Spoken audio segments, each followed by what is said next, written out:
Bismillahirrahmanirrahim. Assalamualaikum warahmatullahi wabarakatuh. Innal hamdalillah nahmaduhu wa nasta'inuhu wa nastaghfiruh wa na'udzu billahi min shururi anfusina wa sayyiati a'malina. May yahdihillahu fala mudilla lahu wa may yudlilhu fala hadiya lahu. Asyhadu an la ilaha illallah wahdahu la syarika lah, ilahul awwalin wal akhirin, wa asyhadu anna Muhammadan abduhu wa rasuluh. Allahumma salli wa sallim wa barik ala Muhammad wa ala alihi wa ashabihi wa man ihtadahu bihudahu ila yaumiddin, amma ba'd.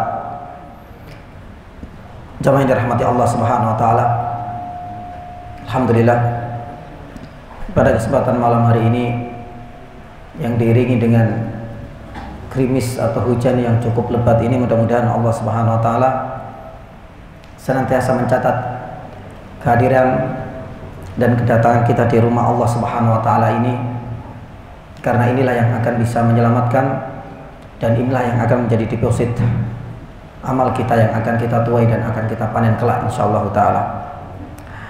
Jamaah dirahmati Allah Subhanahu wa taala, pada pekan yang lalu kita baru menyelesaikan, mungkin saya anggap itu sepertiga, ya, sepertiga pertama kita selesaikan mengenai proses dakwah Nabi Shallallahu Alaihi Wasallam secara terang-terangan dengan diturunkannya ayat 214 dalam surat Asy-Syu'ara, wa anzir ashiratakal aqrabin.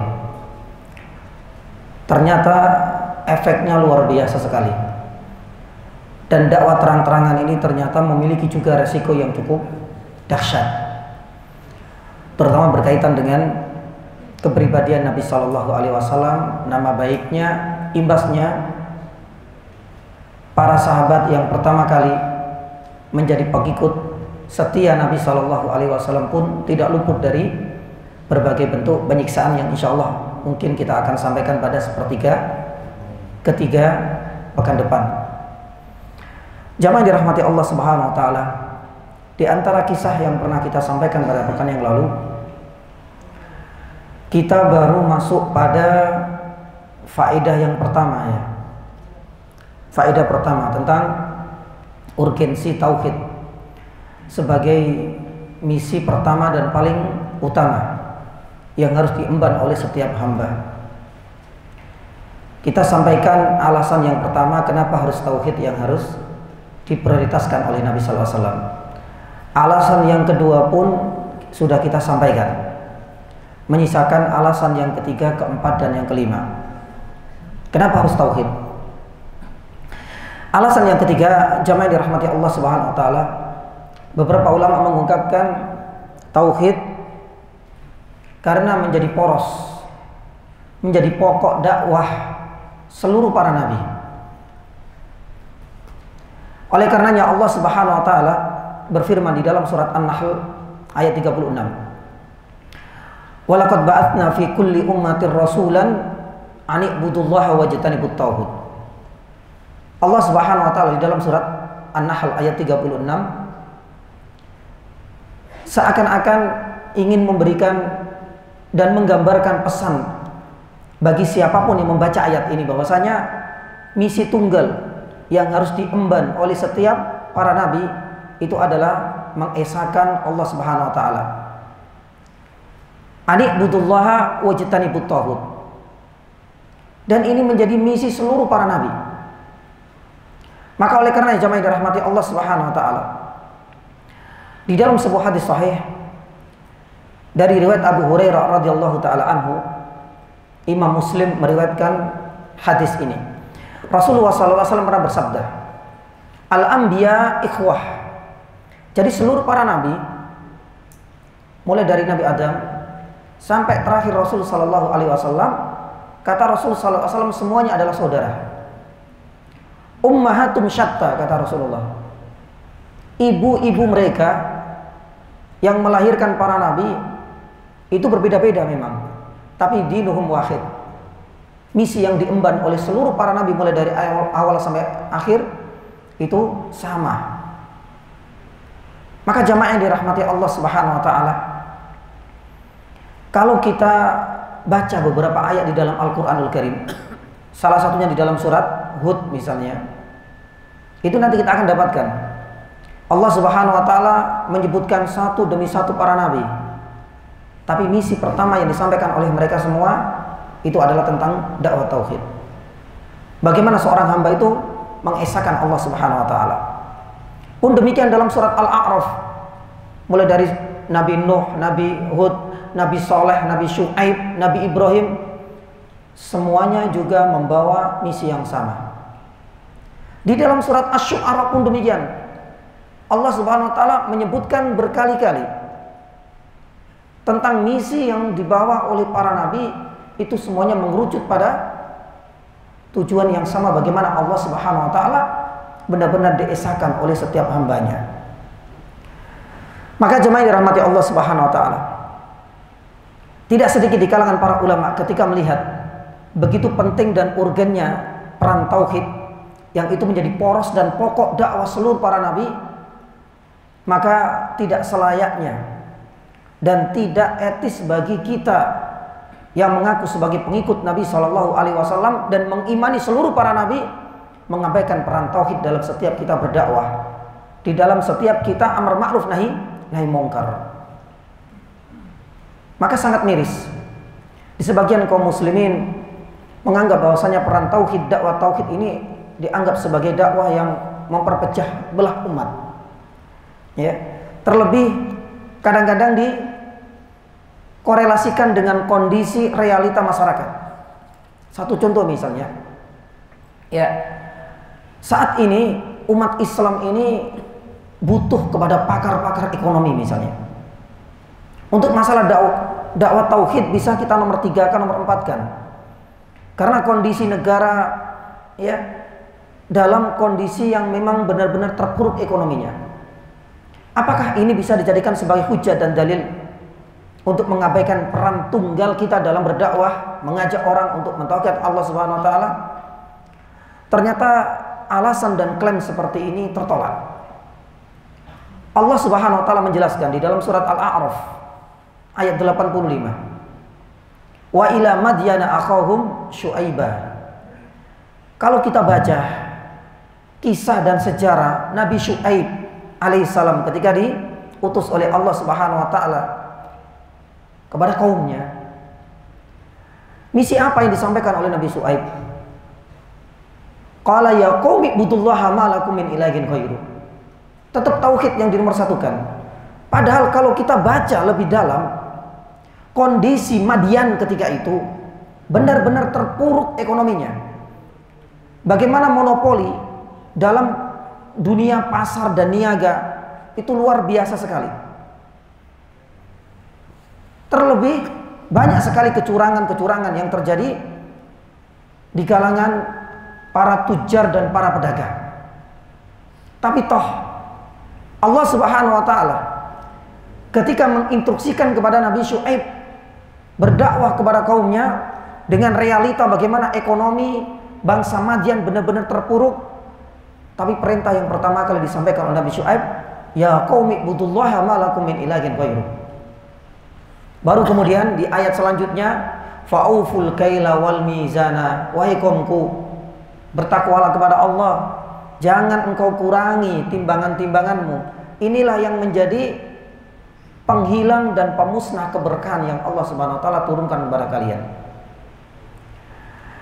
Ada sebuah kitab yang sangat bagus. Saya tidak tahu apakah sudah ditranslate, diterjemahkan ataukah tidak. Ditulis oleh Yani Samir Muhammad Naufal dengan judul Daurul Aqidah fil Iqtisad al-Islami.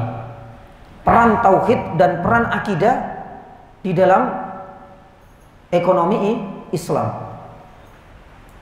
Dan buku ini bagus sekali, diberikan kata pengantar oleh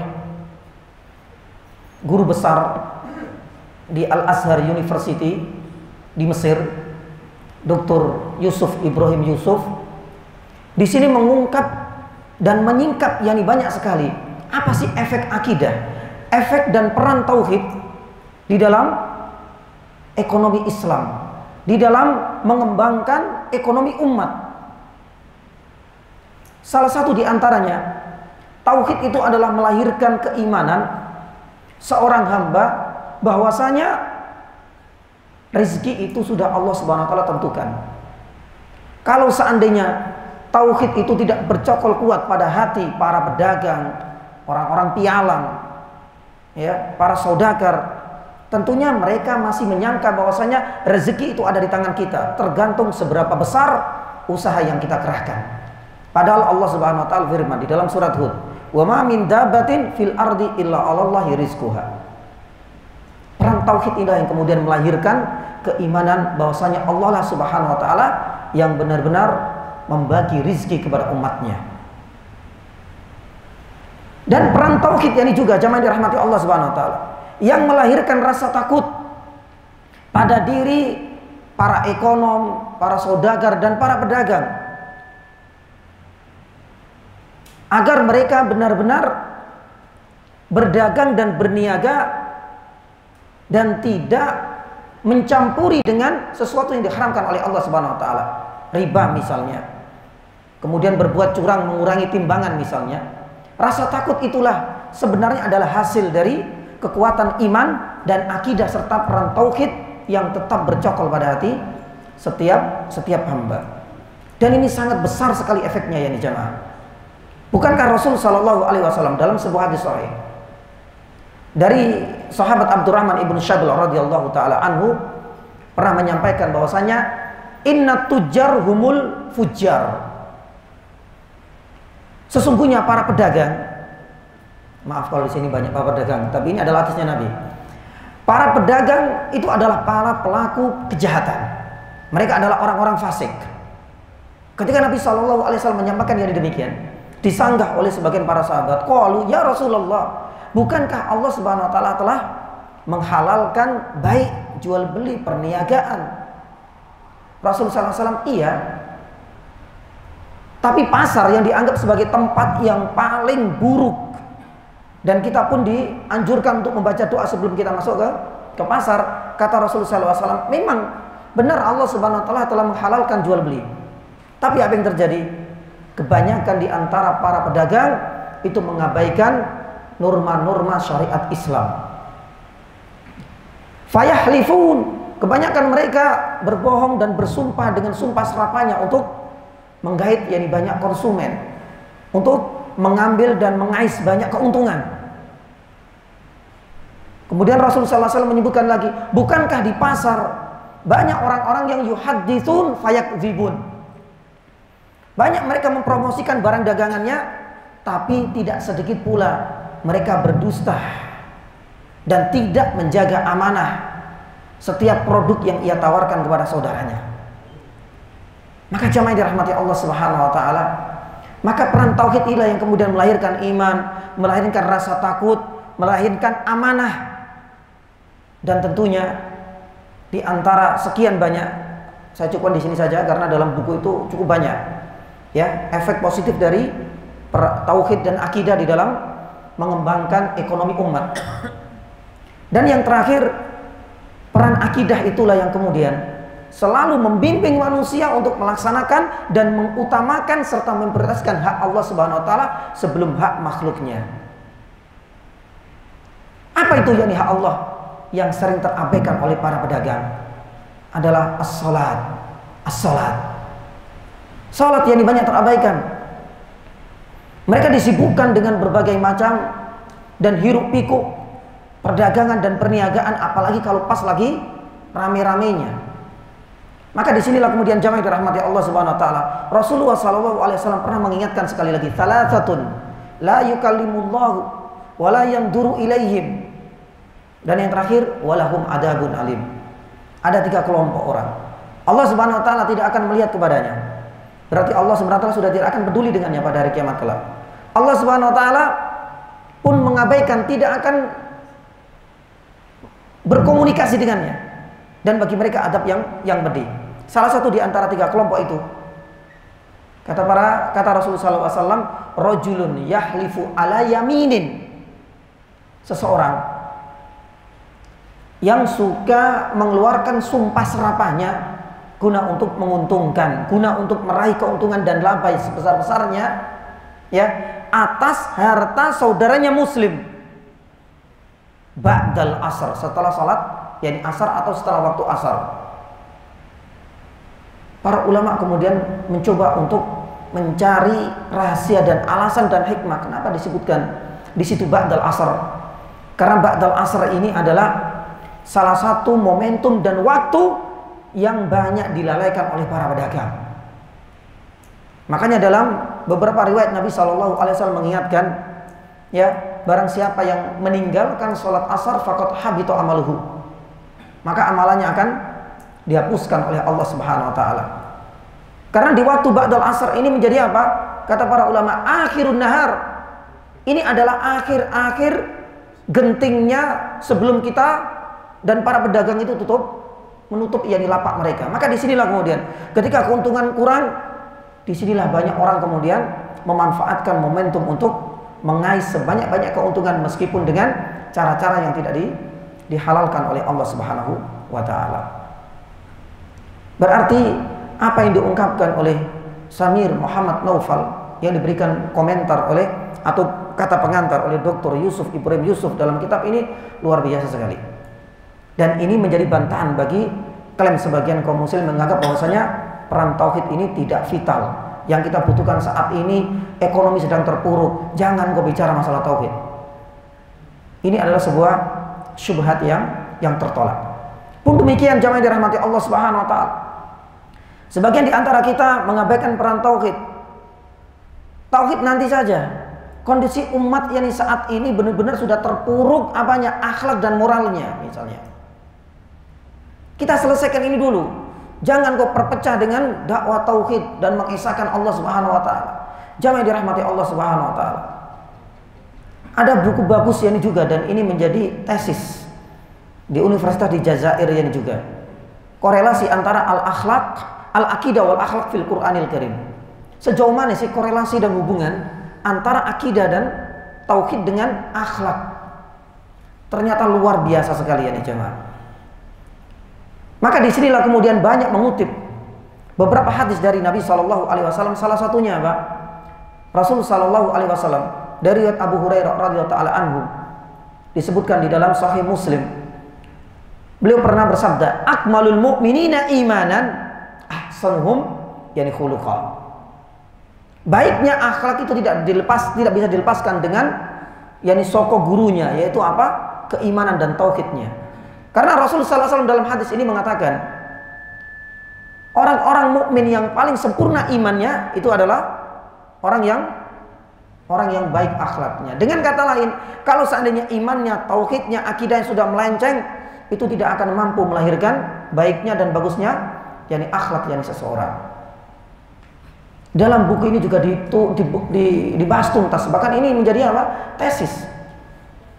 Maka jemaah dirahmati Allah Subhanahu wa taala, pun kita bisa melihat bagaimana realita dakwanya Nabi SAW 13 tahun lamanya, dan ini bukan angka dan bukan durasi waktu yang pendek. 13 tahun Nabi SAW dalam kondisi dia harus dicaci, dicemooh, harus disiksa, harus ditolimi, dilempar, tapi Nabi SAW kita akan sampaikan tetap komit yakni dengan dakwah tauhid. Itu adalah dakwah pertama yang harus disampaikan kepada umatnya dalam kondisi apapun, sesulit apapun yang harus dihadapi.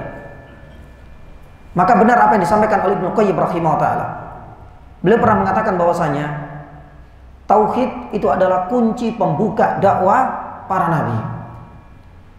Maka bagi siapapun yang ingin berdakwah, bagi setiap mubaligh dan para dai harus memahami kunci. Sebagus apapun dia memanage yakni sebuah dakwah, kalau dia belum memiliki kunci ini, dan kunci dalam berdakwah itu adalah bagaimana kita memprioritaskan peran tauhid itu dalam setiap dakwah kita dimanapun kita berada. Maka ini adalah yang ketiga. Adapun alasan yang keempat, jamaah yang dirahmati Allah Subhanahu wa taala, para ulama menyebutkan bahwasanya dakwah tauhid ini adalah musuh besar yang sangat ditakuti oleh orang-orang kafir. Ini adalah alasan kenapa. Yang keempat, kenapa tauhid itu harus kita utamakan?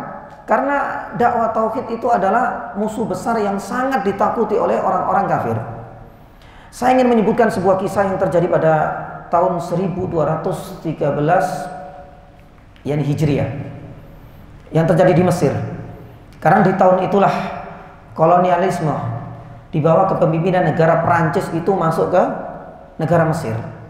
Salah satu ulama dan sejarawan sebagai saksi sejarah dan pengarang kitab yang cukup populer, yaitu Ajaibul Athar fit Tarajum wal Akhbar, yang bernama Abdurrahman Al-Jabarti.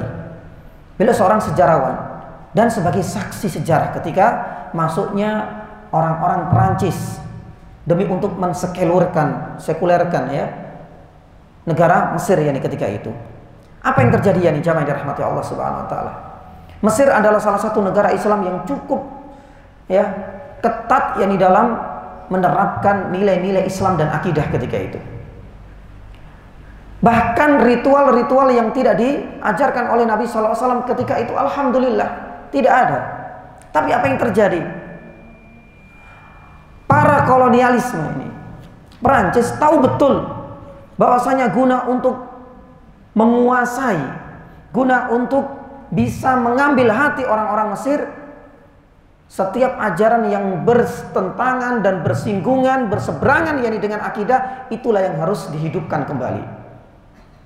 Bahkan mereka gencar untuk kemudian berziarah dan berkunjung kepada para pemuka-pemuka agama ketika itu. Sampai salah satu di antara mereka, Syekh Bakri, itu ditanya, kenapa engkau enggak membuat ini acara-acara dulu yang pernah dihidupkan oleh nenek moyangmu? Alasannya ketika itu kita sudah nggak bisa, karena butuh biaya yang banyak dan sebagainya. Jamaah dirahmati Allah Subhanahu wa taala. Akhirnya pemerintahan Prancis ketika itu harus menggelontorkan 300.000 francs. Dalam bahasanya yani Syekh yani Abdurrahman Al-Jabarti itu pakai real Prancis. Kalau dulu pakai francs kayaknya. Kalau sekarang sudah pakai yani euro Prancis. 300.000. Padahal kita tahu yani jamaah dirahmati Allah Subhanahu wa taala, Prancis masuk ke Mesir itu hampir yani seluruh dirubah. Kurikulum Islam yang dibabat yang habis semuanya. Tapi untuk urusan ini kenapa mereka mau menggelontorkan demi untuk menghidupkan kembali ajaran-ajaran yang tidak sesuai dengan petunjuknya Nabi Shallallahu Alaihi Wasallam? Maka disinilah kemudian jamaah dirahmati Allah Subhanahu Wa Taala, di bulan Rabiul Awal di tahun 1213 inilah Syekh Abdurrahman Jabarti memberikan komentar tentang peran Perancis dalam menghidupkan ritual-ritual yang tidak diajarkan oleh Nabi SAW. Beliau mengatakan keinginan orang-orang Perancis ketika itu agar orang-orang Mesir kharaju an syara'iillah, agar mereka semakin jauh dari syariat-syariat Allah Subhanahu wa taala. Karena ritual ini kemudian dikolaborasikan, musik dimasukkan, para penari-penari dimasukkan di situ, ikhtilat campur baur laki-laki perempuan tidak terelakkan. Maka apa yang dipaparkan oleh Syekh Yani Jabarti di dalam kitabnya ini menjadi bukti bahwasanya dakwah tauhid inilah dakwah yang selama ini ditakuti, karena inilah yang sebenarnya bisa mampu mempersatukan yang umat Islam. Adapun yang terakhir jamaah dirahmati Allah Subhanahu wa taala, yang kelima ya, dakwah tauhid dan ikatan iman dan ikatan tauhid inilah dianggap sebagai ikatan yang paling kuat dan akan kekal dan abadi. Sebagaimana disebutkan di dalam surat Az-Zukhruf ayat 67. Allah Subhanahu wa taala firman, al-akhilla ba'duhum li yauma idin ba'dum li ba'din aduwwun ilal muttaqin. Imam Ibnu Katsir rahimahullah taala ketika menafsirkan ayat ini, surat Az-Zukhruf ayat 67, beliau mengatakan bahwasanya setiap persahabatan, setiap yakni pertemanan kita di dunia ya itu relatif. Bahkan bisa jadi pertemanan kesetiaan kita selama di dunia berdasarkan yakni ayat ini, kata Ibnu Katsir rahimahullah taala, kelak di hari kiamat mereka yang selama ini kita jadikan sebagai bemper, sebagai tameng, sebagai teman dan sahabat yang setia, ternyata Allah Subhanahu wa taala akan jadikan mereka adalah musuh-musuh kita. Tapi ikatan yang tetap kekal dan abadi, kata Allah Subhanahu wa taala dalam ayat ini, illal muttaqin, kecuali adalah orang-orang yang bertakwa. Kecuali Orang-orang yang selama ini berteman atas dasar dan atas landasan akidah. Maka oleh karena jami dirahmati Allah Subhanahu wa taala, saya Muhammad bin Shalih Al-Utsaimin pernah mengatakan bahwasanya ukhuwah Islamiyah itu bukan sekedar bagaimana kita mengumpulkan tubuh dan jasad kita semata, tapi bagaimana kita mampu menyamakan kesamaan hati dan persatuan hati di atas landasan akidah yang benar. Kalau seandainya hanya mengumpulkan persatuan tubuh, persatuan jasad, persamaan kepentingan duniawi semata, maka kata Syekh Utsaimin, engkau akan bisa melihat hasilnya kelak dengan mengutip salah satu ayat di dalam surat Al-Hasyr, tahsabuhum jami'au wa qulubuhum syatta. Berapa banyak orang-orang yang berkumpul dalam satu perkumpulan, tapi tidak ada inisiatif untuk benar-benar menguatkan nilai-nilai tauhid. Banyak orang kemudian terpukau dengan perkumpulan-perkumpulan seperti itu. Tapi apa kata Allah Subhanahu wa taala? Wa qulubuhum syatta. Hatinya penuh dengan dendam, penuh dengan kepentingan yang akhirnya kemudian kelak akan berpecah belah. Karena landasannya itu bukan landasan ikatan dan landasan iman, dan bukan ikatan akidah yang sahih. Maka jamaah dirahmati Allah Subhanahu wa taala, inilah di antara 5 alasan kenapa tauhid itu menjadi awwal wajibin alal abid, menjadi tugas dan kewajiban utama bagi setiap hamba untuk kita pelajari, untuk kita renungkan, untuk kita amalkan, dan untuk kita ajarkan dan kita dakwakan kepada saudara kita yang lain. Kemudian jamaah dirahmati Allah Subhanahu wa taala, faedah yang berikutnya, yang keberapa? Yang kedua, para ulama menyebutkan bahwasanya kerabat adalah objek dakwah yang pertama harus kita dakwai. Jadi kerabat, keluarga kita itu seharusnya menjadi prioritas utama kita dalam berdakwah. Kita bisa berdakwah dimanapun dan kapanpun. Setiap orang bisa kita dakwai dan kita ajak untuk amar ma'ruf nahi munkar. Tapi jangan kita lalaikan keberadaan keluarga yang ada di tengah-tengah kita. Dan inilah faedah yang kedua yang bisa kita petik darinya. Karena Allah Subhanahu wa taala tatkala menurunkan perintah untuk berdakwah secara terang-terangan, ternyata apa? Wa andir ashiratakal aqrabin. Allah Subhanahu wa taala lebih memprioritaskan kepada Nabi sallallahu alaihi wasallam untuk mengutamakan keluarga terlebih dahulu sebelum engkau sampaikan dakwah ini kepada orang yang lebih jauh. Maka jamaah yang dirahmati Allah Subhanahu wa taala, ini ada kitab yang cukup bagus juga dan menjadi jurnal ilmiah, Inayatu al-Anbiya alaihimus salatu wassalam bitaujihi ad-da'wah ilal aqarib. Perhatian para nabi. Jadi ternyata bukan Nabi SAW saja. Perhatian para nabi seluruhnya di dalam membimbing, di dalam mengajarkan, di dalam berdakwah kepada sanak kerabat yang diutamakan. Maka jamaah dirahmati Allah Subhanahu wa taala, dalam buku ini yang sudah masuk dalam jurnal ilmiah menyebutkan beberapa alasan kenapa sih harus kerabat yang harus kita prioritaskan. Dan kenapa hal itu diutamakan oleh para nabi, tidak hanya Nabi SAW yang semata. Yang pertama, disebutkan dalam kitab itu, alasan yang pertama kenapa harus kerabat itu adalah objek dakwah pertama yang harus kita dakwai itu sebagai batu ibra'u az-zimmah, sebagai bentuk kita melaksanakan tugas, sebagai bentuk kita melaksanakan amanah dan instruksi dari Allah Subhanahu wa taala. Lebih-lebih ini bagi para nabi. Bahkan Rasulullah sallallahu alaihi wasallam disebutkan wa ma 'alaika illal balagul mubin. In alaika illal balah. Wahai Muhammad, tugasmu cuma satu, sampaikan. Tapi objek yang pertama, wa andir ashiratakal aqrabin. Ini adalah alasan yang pertama. Kemudian yang kedua, para ulama mengatakan bahwasanya karena keluarga dan kerabat itu adalah orang yang paling memiliki hak terbesar pada diri kita. ketika kita ingin mendakwai mereka. Jadi kerabat itu adalah objek dakwah yang paling punya hak terbesar pada diri kita ketika kita mendakwai mereka. Maka oleh karena jamaah dirahmati Allah Subhanahu wa taala, bukankah Allah Subhanahu wa taala mengingatkan dalam surat At-Tahrim ayat yang ke-6? Ya ayyuhalladzina amanu qu anfusakum wa ahlikum. Allah Subhanahu wa taala tidak hanya kemudian menyuruh kita agar menghindari diri kita sendiri, menyelamatkan diri kita sendiri dari neraka, enggak. Qu anfusakum, diri kita, wa ahlikum, dan sanak kerabatmu dan keluargamu sendiri pun demikian. Karena sudah menjadi kewajiban kita. Bahkan Rasul Shallallahu Alaihi Wasallam ya diperintahkan oleh Allah Subhanahu Wa Taala untuk mendakwai keluarganya. Di dalam surat Thaha ayat 132, Allah Subhanahu Wa Taala firman, wa'mur ahlaka bis sholati wastabir 'alaiha. Perintahkan wahai Muhammad keluargamu untuk tetap mendirikan sholat dan bersabarlah ketika engkau mendakwai mereka semua. Maka benar apa yang disampaikan oleh Nabi Shallallahu Alaihi Wasallam dalam sebuah hadisnya. Karena orang yang dianggap paling bagus, yang paling afdol dan manusia terbaik, itu adalah orang yang terbaik di antara lingkungan keluarganya.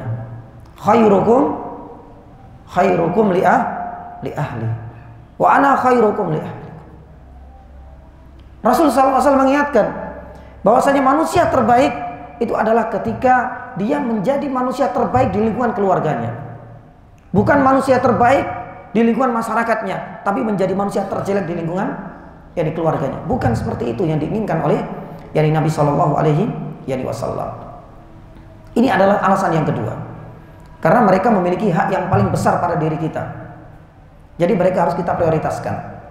Alasan yang ketiga, jamaah dirahmati Allah Subhanahu Wa Taala, karena mereka atau keluarga dan kerabat ya itu adalah orang yang paling mudah kita dekati dan paling mudah untuk menerima dakwah kita, insya Allah. Mereka adalah orang-orang yang paling mengerti dengan keinginan kita. Karena hubungan kekerabatan inilah yang lebih memperkuat, apalagi kemudian kesukuan, apalagi kemudian berkaitan dengan kabilah. Tentu satu kabilah berbeda. Ketika kita kemudian berdakwah kepada suku dan kabilah yang berbeda, hasilnya akan berbeda pula. Maka ketika kerabat itu didahulukan, insya Allah kemungkinan besar dakwah itu akan bisa diterima. Karena mereka lah adalah orang-orang yang selama ini mengerti dengan apa yang kita inginkan. Maka jamaah yang dirahmati Allah Subhanahu Wa Taala, inilah yang kemudian banyak dikeluhkan oleh para nabi. Salah satunya adalah Nabi Syu'aib alaihissalam. Nabi Syu'aib alaihissalam disebutkan di dalam surat Hud ayat yang ke-91 itu pernah kemudian mendapatkan ancaman dari kaumnya. Di dalam surat Hud ayat 91 sampai kaumnya itu mengatakan karena kaumnya ini sudah mulai boring, sudah bosan sekali didakwai untuk beribadah. Ini sama lah mungkin dengan kondisi saat ini. Ekonomi kita ini sedang terpuruk. Nabi Syu'aib, kenapa engkau selalu mendakwakan kepada Tauhid dan lain sebagainya? Akhirnya apa yang dikatakan oleh kaumnya? Di surat Hud ayat 91. Walaula rohtuka la rojamnak.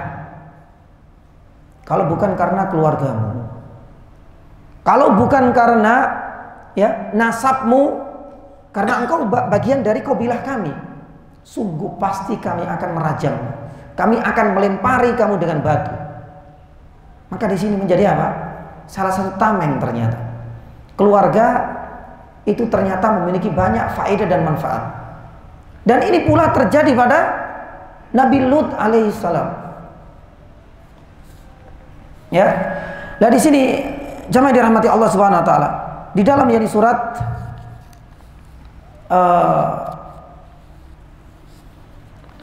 Allah Subhanahu Wa Taala berfirman di dalam surat Hud ayat 80. Di dalam surat Hud ayat 80 Allah Subhanahu Wa Taala mengisahkan, qala law anna li bikum quwwatan aw awi ila ruknin syadid. Ketika sudah enggak tahan lagi dengan umatnya, beliau mengatakan bahwasanya seandainya saya diberikan kekuatan lebih besar, atau saya memiliki apa? Tameng dari para keluargaku yang banyak. pasti saya tidak akan mendapatkan celaan dan penghinaan yang seperti ini. Ternyata ini pun menjadi salah satu tameng dan alasan kenapa keluarga itu adalah orang dan objek dakwah yang harus kita prioritaskan. Kemudian yang terakhir yang dijamai dirahmati Allah Subhanahu wa taala, ya. Ini alasan yang kelima, yang keberapa? Yang keempat ya. Keluarga itu menjadi standar diterima atau ditolaknya dakwah kita di masyarakat. Ya. Dan itu menjadi seringkali seperti itu. Jadi seringkali keluarga itu menjadi standar diterima dan ditolaknya dakwah kita ke masyarakat. Ketika kita menjadi orang yang terbaik di keluarga, diterima di kalangan keluarga, insya Allah ketika kita dakwah keluar, orang akan melihat, oh ternyata orang ini baik. Tapi terkadang juga ditolak, sebagaimana yang dialami oleh Nabi Shallallahu Alaihi Wasallam. Memang banyak yang kemudian masuk Islam, keluarga Nabi Shallallahu Alaihi Wasallam, bahkan membantu dan menyokong dakwah Nabi Shallallahu Alaihi Wasallam, sekalipun dia tetap meyakini agama nenek moyang seperti Abu Thalib. Tapi tidak semuanya seperti itu. Ada yang menolak. Semisal siapa? Yani Abu Lahab. Maka jamaah dirahmati Allah Subhanahu wa taala. Inilah di antara yani alasan kenapa kerabat itu perlu kita prioritaskan setiap kali kita berdakwah. Ketika kita membuat yani planning, rencana yani dakwah jangka panjang, letakkanlah keluarga itu menjadi objek dakwah kita yang pertama kali kita dakwahi. Kemudian yang jamaah dirahmati Allah Subhanahu wa taala, faedah yang berikutnya ya, faedah yang berikutnya yakni adalah komitmen kita dalam menjaga prinsip kebenaran. Rasul sallallahu alaihi wasallam tetap komit dengan dakwah tauhid di dalam menyampaikan yakni kebenaran. Sesulit apapun dan sebesar apapun rintangan dan ujian yang harus dihadapi oleh Nabi Shallallahu Alaihi Wasallam. Maka di sini kita bisa melihat Rasul Shallallahu Alaihi Wasallam adalah orang yang cinta kepada Allah dan orang yang jujur dalam berdakwah. Ketika Rasul Sallallahu Alaihi Wasallam mendakwakan secara terang-terangan, itu sama dengan yang didakwakan ketika Rasul Sallallahu Alaihi Wasallam yang dahulu menyampaikan dakwah secara sendirian. Maka Ibnu Qayyim rahimahullah ta'ala mengatakan bahwasanya manusia ketika dihadapkan pada komitmen dalam menjaga prinsip yakni kebenaran itu terbagi menjadi 4. Yang pertama, ya, dia akan komit untuk berdakwah baik di saat dia sendirian maupun di saat dia bersama orang banyak. Kalau seandainya kita benar-benar berdakwah, kita menampakkan kesalehan di saat kita sendiri atau di saat kita bergaul dengan masyarakat, maka kata Ibnu Qayyim rahimahullah ta'ala, kelompok pertama ini dianggap orang yang benar-benar cinta kepada Allah dan Rasulnya dan orang yang jujur dalam berdakwah. Tapi ada jenis manusia yang kedua katanya, ya, dia adalah orang yang alim, yang soleh ketika dia sendiri ini saja. Tapi di saat beliau atau kita bersama dengan masyarakat, ternyata yakni kita merasa malu untuk beramar ma'ruf nahi mungkar. Kalau seandainya jenis yang kedua ini, Ibnu Qayyim mengatakan ini adalah orang yang jujur tapi lemah. Mungkin di antara kita yakni ada yang masuk jenis yang kedua ini. Jadi kepentingan ukhrawi itu hanya dipakai untuk konsumsi pribadi. Adapun amar ma'ruf, dakwah kepada yang lain, dia merasa enggan, merasa malu. Seakan-akan dakwah ini adalah tanggung jawab para mubaligh, para dai. Yang ketiga, Ibnu Qayyim mengatakan bahwasanya ada orang yang ya ketika sendirian itu dia tidak pernah menampakkan kealimannya. Dia tampakkan kealimannya, kesolehannya ketika bersama orang banyak. Kata Ibnu Qayyim rahimahullah ta'ala, ini adalah orang yang sakit, hatinya penuh dengan penyakit-penyakit yakni hati. Salah satunya adalah riya. Oh, ternyata selama ini dia berdakwah nggak komit. Dia menyampaikan yakni dakwah agar jangan sekali-kali engkau berbuat yakni zina di hadapan orang. Tapi ternyata di saat ini dia sendiri, Allahu Akbar, jangan engkau berbuat maksiat, dia sampaikan di mimbar-mimbar yang terhormat. Tapi di saatnya ini sendiri, dia adalah orang yang pertama kali berbuat maksiat tersebut. Maka di sini orang yang ketiga, kata Ibnu Qayyim rahimahullah taala, ini adalah orang yang sakit. Dakwanya tidak jujur, penuh dengan tendensi dan kepentingan. Dan yang terakhir, kata Ibnu Qayyim rahimahullah taala, ya, orang yang sama baik sendiri maupun bersama dengan masyarakat tidak pernah menampakkan kesolehan dan tidak pernah lisannya itu kemudian beramar ma'ruf nahi mungkar. Kalau seandainya seperti ini kenyataannya, kata Ibnu Qayyim, ini adalah orang yang sudah mati hatinya. Maka jamaah yang dirahmati Allah Subhanahu wa taala, dari 4 yakni jenis ini, ya, di antara ya kebanyakan kita itu adalah kalau tidak nomor 2, ya nomor 3. Terutama yang nomor 2. Ingin menunjukkan bahwasanya komitmen berdakwah ini adalah kewajiban bagi setiap hamba. Jangan sampai kemudian kita menampakkan kesalahan di masjid, di saat kita sendiri, di saat kita berpuasa, di saat kita sholat malam. Tapi ketika nampak kemungkaran di sekitar kita, di lingkungan keluarga kita biarkan yang begitu saja. Kita harus tunjukkan kebanggaan kita manakala kita bisa menyampaikan sebuah kebenaran.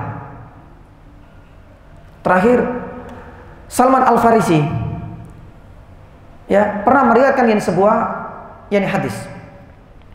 Ketika beliau didatangi oleh seorang Yahudi, dan orang Yahudi ini kemudian mengatakan, inna nabiyyakum allamakum kulla syai'. Wahai Salman, nabimu itu beda. Tapi dengan ada sindiran orang Yahudi ini. Kenapa nabimu itu ngurusi permasalahan hingga permasalahan hatal khiraah, sampai permasalahan buang hajat. Nabimu kok terlalu apa? Terlalu ngurusi perkara-perkara privasi manusia. Sampai buang hajat saja dibahas di dalam ajaranmu. Apa kata Salman Al-Farisi? Yani dengan bangganya dia mengatakan bahwasanya ajal, memang itu adalah ajaran kami. Dia tidak merasa malu untuk menampakkan. Dia tidak merasa malu untuk menunjukkan identitas dia sebagai seorang muslim, dan ini adalah ajaran kami. Hijab itu adalah ajaran kami, ada dalam Al-Quran. Riba itu adalah sesuatu yang diharamkan, ada dalam Al-Quran. Maka selayaknya sikap yang ditunjukkan oleh Salman Al-Farisi, tidak malu ketika menyampaikan kebenaran di hadapan masyarakat, menjadi sikap yang pula tatkala kita yang berdakwah. Allah Ta'ala a'lam. Mudah-mudahan apa yang kami sampaikan yang bisa memberikan sedikit yang pencerahan, yang masih menyisakan beberapa yang faedah yang lain. Salah satunya adalah sabar dalam menghadapi yakni ujian, dan itu yang dirasakan oleh Nabi sallallahu alaihi wasallam. Pun demikian berkaitan dengan adat istiadat mana yang perlu kita yakni jaga dan mana yang perlu kita tolak dan apa standarnya. Kemudian berkaitan yakni dengan Abu Lahab, ya, ketika turun surat Al-Lahab itu ternyata berkaitan dengan ijaz Al-Quran. Ada kemukjizatan di balik turunnya surat Al-Lahab. Ya, karena Allah Subhanahu wa taala sudah memvonis Abu Lahab itu masuk neraka. Padahal ketika itu Abu Lahab masih apa? Yani masih hidup. Apa yani sisi lain dari kemukjizatan Al-Qur'anul Karim dalam yani hal ini? Mudah-mudahan insyaallah di bagian yang ketiga dan sepertiga yang ketiga, dan mudah-mudahan itu ya bagian terakhir pada pekan depan yani bisa kita yani selesaikan. Allahu taala alam yani bisawab.